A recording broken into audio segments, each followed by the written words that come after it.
Hello everyone, welcome to Alpha Learning. तो आज हम पढ़ेंगे कि डार्सीज लॉ क्या होता है। डार्सी लॉ कहाँ पे यूज आता है? हम जियोटेक्निकल इंजीनियरिंग में यूज आता है, परमेबिलिटी चैप्टर में, है ना। तो डार्सी लॉ कहता क्या है, पहले तो ये जानेंगे। तो डार्सी लॉ ये कहता है कि for saturated soil mass under laminar flow condition, rate of flow of velocity is directly proportional to hydraulic gradient, or rate of flow per unit area, rate of flow per unit area under unit hydraulic gradient is equal to, is called as permeability, है ना। तो वही चीज, वो ये दोनों definition मैंने आपको मेंशन करके यहाँ पे वैसे दे दी है ना। तो अब जैसे इसका डेरिवेशन देखते हैं। तो मैंने एक सॉइल सैंपल ले लिया है, क्यूबॉइड शेप का मैंने सैंपल बना रखा है, जिसकी लेंथ एल है, कुछ डायमेंशन मान लो बी, है ना। तो मान लो ये सॉइल सॉइल मास है, तो मान लो इस प्लेन पे मैंने कुछ सॉलिड्स कंसीडर कर लिए,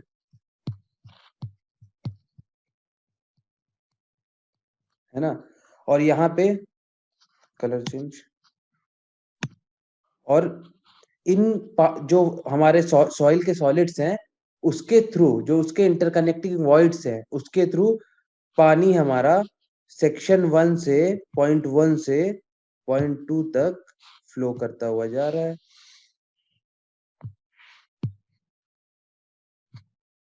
है ना। पानी भरा हुआ, उस पॉइंट 1 से पॉइंट 2 तक पानी फ्लो करता हुआ जा रहा है। अच्छा, सॉइल मास की जो लेंथ है वो एल है, लेकिन पानी जो फ्लो कर रहा है उसकी लेंथ एल नहीं होगी, क्योंकि इंटरकनेक्टिंग वॉइड्स के बीच में जो हमारा वो होगा, लेंथ होगी, वो कभी स्ट्रेट लाइन नहीं होंगी, वो रैंडम अरेंजमेंट होंगे सॉइल पार्टिकल्स के। तो उनके बीच के जो इंटरकनेक्टेड वॉइड्स है वो भी रैंडम अरेंज्ड होंगे, तो उनके बीच में कोई भी लीनियर डिस्टेंस नहीं होगी। तो उसकी एक्चुअल डिस्टेंस जो हमारी होगी, जो ट्रेवल करेंगे फ्लो करने के लिए फ्रॉम 1 to 2, तो एल डैश होगी, है ना। अब क्या कहते हैं, अब ये देखो, डार्सी लॉ ने क्या बोला, V is directly proportional to I, है ना। V is directly proportional to I।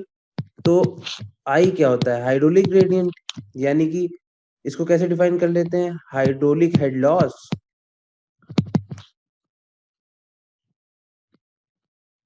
Divided by length of flow, length of flow,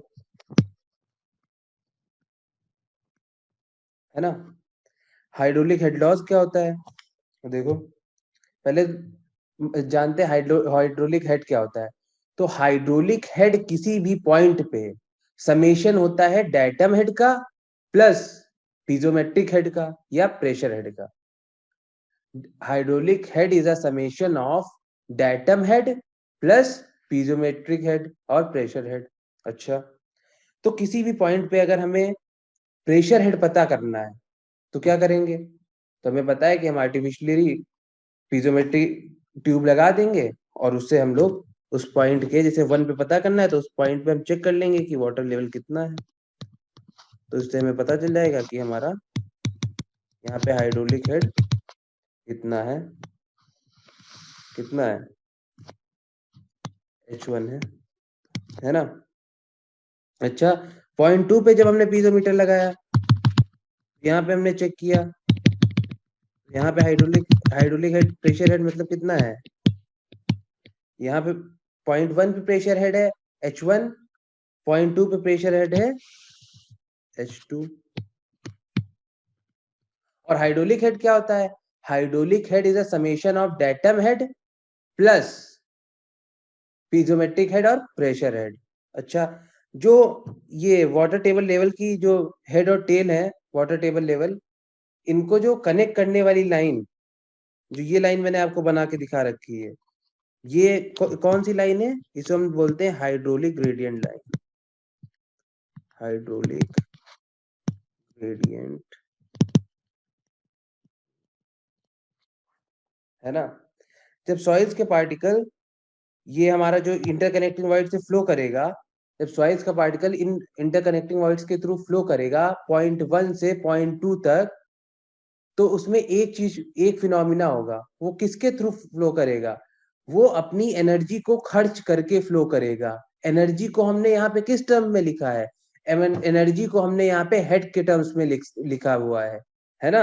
तो यहाँ पॉइंट 1 पे जब उसकी एनर्जी थी H1, मतलब उसका प्रेशर हेड H1 था, और अगर मान लो उसका डेटम हेड यहाँ पे, मैं मान लो मैंने डेटम इसको यहीं पे कंसीडर कर लिया है ना, जहाँ पे ये है बेस पे, जहाँ पॉइंट 1 और 2 है। तो एक चीज देखना, तो हाइड्रोलिक हेड लॉस, अब देखना, जब पॉइंट 1 से पॉइंट 2 तक जाएगा तो उसमें एनर्जी खर्च होगी, और वो कितने के बराबर होगी? कलर चेंज, कितने के बराबर होगी? वो इतना हेड लॉस उसका हुआ होगा, delta H equal to H1 minus H2, है ना? तो from moving from 1.2 section 1 to section 2, the water has lost his energy by delta H to overcome the frictional resistance, है ना? तो यहाँ पे ये खर्च किया। अच्छा, जब हम लोग हाइड्रोलिक हेड लिखेंगे तो datum head plus pressure head लिखेंगे। डेटम हेड क्या होता है? डेटम क्या होता है? डेटम पॉइंट, वो पॉइंट, कोई भी रेफरेंस लाइन, कोई भी रेफरेंस लाइन जहां से हम लोग उसका डेटम मेजर करें। तो रेफरेंस लाइन मैंने पॉइंट 1 को ही मान लिया है, और ये वाली, इस वाली लाइन को ही मैंने मान लिया है डेटम लाइन, है ना? इस लाइन को ही मैंने मान लिया डेटम लाइन। तो देखो, तो सेकंड पेज, तो यहाँ पे जब मैं लिखूंगा तो head hydraulic head at point 1, head loss कितना होगा? Minus hydraulic head at point 2 divided by length of flow. ठीक, उसके बाद अब यहाँ पे हाइड्रोलिक हेड 1 कितना होगा? डेटम को हमने 1 पॉइंट में माना है, और डेटम को 1 2 जो सेक्शन है, 1 2 लाइन है को जोड़ने वाली लाइन को मैंने डेटम लाइन मानी है। तो वहां पे डेटम हेड कितना होगा? डेटम हेड वहां पे होगा 0। तो हाइड्रोलिक हेड 1 पॉइंट पे कितना होगा? Datum head plus pressure head. Datum head 0 है, प्रेशर हेड कितना है? H1 है, तो H1 माइनस पॉइंट 2 की बात करेंगे, पॉइंट 2 पे भी डेटम हेड कितना है? 0 है, क्योंकि उसी पॉइंट को, उसी लाइन को मैंने डेटम हेड मान रखा है। और वो प्रेशर हेड कितना है? प्रेशर हेड हमारा है H2,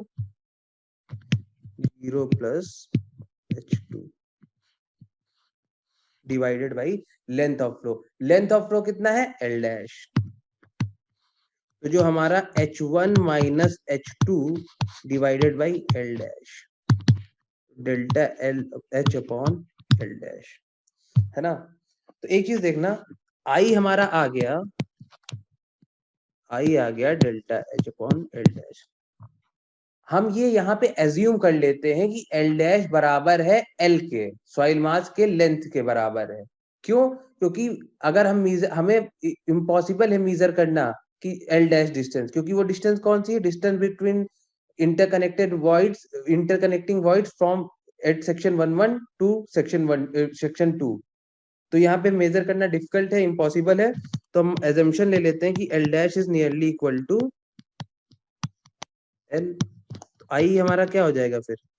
आई हमारा हो जाएगा डेल्टा H अपॉन L, हो जाएगा। अच्छा, डार्सी लॉ ने क्या कहा था? डार्सी लॉ क्या कहता है? डार्सी लॉ ये कहता है कि velocity is directly proportional to hydraulic gradient. तो v directly proportional to I था। अगर हम यहाँ पे प्रोपोर्शनल साइन हटाएंगे तो v इक्वल टू के आई होगा, है ना? अगर हम के यहाँ पे क्या है? कोफिशिएंट ऑफ परमेबिलिटी है। अगर हम लोग इसको डिस्चार्ज के फॉर्म में लिखें तो Q equal to V into A लिख सकते हैं, और Q इक्वल टू के आई इंटू ए लिख सकते हैं, है ना? अब अगर हमारा I इक्वल टू 1 है, if I equal to 1 means the flow is taking place under a unit hydraulic gradient, तो हमारा जो परमेबिलिटी आ जाएगा वो Q बाई ए आ जाएगा। ठीक, तो डार्सी लॉ का जो मैंने सेकंड डेफिनेशन बताई है वो क्या कहती है, वो यही कहती है कि rate of flow per unit area under unit hydraulic gradient is called as permeability. ये देखो ये डेफिनेशन है, ये वाली सेकंड वाली, है ना। अब अच्छा एक चीज देखना, जो मैंने एरिया ए कंसीडर करी है वो कौन सी एरिया कंसीडर करी है, वो मैंने ये पूरी एरिया जो इस सेक्शन पे है ये पूरी एरिया कंसीडर करी है ना, ये पूरी एरिया कंसीडर करी है। और यहाँ से जो वेलोसिटी है वो v है। कौन सी वेलोसिटी है, वो एवरेज वेलोसिटी है। क्यों, क्योंकि वहां पे जो हमारा फ्लो हो रहा है वो इंटरकनेक्टिंग वॉइड से हो रहा है। हमने कंसीडर कर लिया पूरे सॉइल मास के उस सेक्शन के उस प्लेन की एरिया से, है ना। तो जो एक्चुअल में वेलोसिटी होगी हमारे पास, जिसे हम सीपेज वेलोसिटी भी कहते हैं, वो कहाँ से हो, किस एरिया से होगी, कलर चेंज, वो हमारा इन area of water, interconnecting void से, एरिया ऑफ वाटर से जो हमारा पानी फ्लो कर रहा है, जो उस एरिया से वेलोसिटी होगी वो होगी हमारी एक्चुअल या सीपेज वेलोसिटी। तो इससे जो वेलोसिटी फ्लो करेगी सीपेज वेलोसिटी। अच्छा एरिया कम है, अगर कंटिन्यूटी इक्वेशन लगाए तो उससे क्या पता चलेगा, वीसी हमारा ग्रेटर ग्रेटर देन होगा वी से। तो अगर कंटिन्यूटी इक्वेशन लगाएं, Q equal to A V equal to A W V S, है ना। अब देखो इससे क्या होगा, वी एस अपॉन वी को हम लोग क्या लिख सकते हैं, ए अपॉन ए डब्ल्यू। ऊपर नीचे अगर हम लोग लेंथ से मल्टीप्लाई करते हैं और डिवाइड करते हैं, कोई फर्क पड़ेगा, नहीं पड़ेगा। अच्छा पानी तो इंटरकनेक्टिंग वॉइड से फ्लो कर रहा था, तो जो एरिया ऑफ वाटर होगा उसके साथ कौन सी लेंथ आएगी, एल डैश आएगी। हमने मान रखी है आएगी एल डैश। तो जो ये वॉल्यूम लिखा है, ये वॉल्यूम किसका लिखा है, ये वाला सॉइल मास का है, तो टोटल वॉल्यूम। ये कितना वॉल्यूम है, जहां से वाटर फ्लो कर रहा है, जिस वॉल्यूम में वाटर है ना, तो वॉल्यूम ऑफ वाटर। तो seepage velocity upon average velocity equal to total volume upon volume of water. तो अगर मान लो नेक्स्ट पेज में, seepage velocity upon V equal to, अगर हम लोग वी डब्ल्यू अपॉन वी को नीचे ले आए, टोटल वॉल्यूम को नीचे ले आए, अगर वॉल्यूम ऑफ वॉइड से मल्टीप्लाई डिवाइड करते कोई फर्क पड़ेगा, नहीं पड़ेगा। जो डेरिवेशन करा रहा हूँ देखे रहना। तो यहाँ पे seepage velocity upon actual velocity upon average velocity equal to अब volume of water upon volume of void, क्या होता है, degree of saturation. Volume of void upon total volume, porosity. मैंने इसको ऐसे लिख दिया। तो सीपेज वेलोसिटी किसके बराबर होगी, v अपॉन थीटा एस। एक कंडीशन थी डार्सी लॉ की, for a saturated soil mass under laminar condition rate of flow of velocity is directly proportional to hydraulic gradient. तो सैचुरेटेड कंडीशन है, इसका मतलब एस की वैल्यू क्या होगी, 1 होगी, पुट कर दो। तो सीपेज हमारी वेलोसिटी या एक्चुअल वेलोसिटी हमारी कितनी आ जाएगी, के बराबर आएगी। तो ये था हमारा डेरिवेशन डार्सी लॉ का। Thank you everyone. Always connect with Alpha Learning and you can use this coupon code to get 10% discount for any course you buy from Alpha Learning. Thank you so much. Thank you.